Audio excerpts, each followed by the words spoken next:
Gangavva my village show అనే YouTube ఛానల్తో ఎంతో మందికి సుపరిచితమయ్యారు. ఆమె 60 ఏళ్ల వయసులో కూడా చాలా మంచి ఎనర్జీ ఇంకా యాక్టివ్నెస్తో ఎంతో మందిని ఆకట్టుకున్నారు.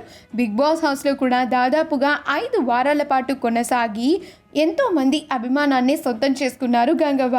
పల్లెటూరు నుంచి ఆ హౌస్కి వచ్చిన ఆమె ఎలా ఉంటుంది, అసలు ఉండగలరా అని ఎంతోమంది అనుకున్నారు. కానీ గంగవ్వ మిగిలిన కంటెస్టెంట్స్ అందరితోనూ కలిసి ఆడి పాడి అలరించారు. ప్రజెంట్ ఆరోగ్యం కూడా కుదుట పడటంతో మళ్ళీ సాధారణ జీవితాన్ని హ్యాపీగా గడుపుతున్నారు. రీసెంట్గా స్టార్మాలో దసరా ఈవెంట్లో కూడా సందడి చేశారు గంగవ్వ. బిగ్ బాస్ హౌస్ నుంచి ఇంటికి వెళ్ళిపోయిన తర్వాత ఆమె సొంత ఊరైన లంబాడిపల్లికి గంగవ్వను చూడటానికి చాలా మంది వెళ్తూ వస్తున్నారు. ఆమె అందరితో కూడా చాలా చక్కగా మాట్లాడి ఫొటోస్ దిగుతూ సరదాగా టైంని స్పెండ్ చేస్తున్నారు. మొన్న ఎలిమినేట్ అయిపోయిన సుజాత కూడా గంగవ్వను చూసి వచ్చారు. ఎలిమినేషన్ తర్వాత ఈ గంగవ్వ ఫొటోస్ చూపరులందరినీ ఆకట్టుకుంటున్నాయి. మనం కూడా ఇప్పుడు గంగవ్వకి సంబంధించిన కొన్ని బ్యూటిఫుల్ మూమెంట్స్ని చూసేద్దాం. ఈ వీడియో కనుక మీకు నచ్చినట్లయితే మీ అభిప్రాయాన్ని కమెంట్స్ ద్వారా మాకు తెలియజేయండి. మా ఛానల్ని సబ్స్క్రైబ్ చేయడం మర్చిపోకండి.